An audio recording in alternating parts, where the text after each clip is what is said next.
le tar na sim lo hang iding golin kalungel etem lo in na umin tim tu lel ding hizat bihi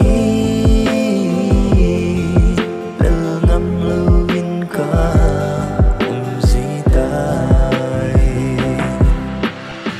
tung ngau sing se do di kanom pa sin se ding ka gel na kong bi ka gel ka de phong do leng ka lam bi begin ki the ne dem bi ni ki ka ong boy ka dem ki cha na de mi na chan ding song ka lung a kim ngol de yen kim ka nga ye na so mal hai sel na do na khan san je ka hin hem nung me bol te ki sa ka pe nang bo ti dum sung ka je da ben mang cha nung gel do se sun than ka hin thon ki se le ka to Sit lo bông tang ka te sa mang sa mây zing ta iding golin na lungel say thêm lâu in na umin tim thu lel ding hizat bihi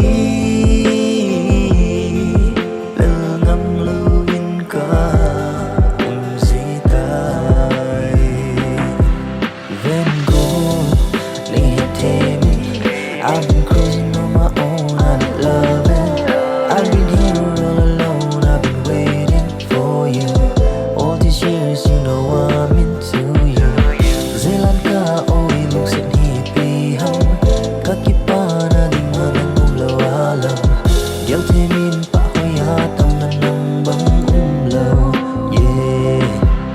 Tim tu lel ding hizat bihi.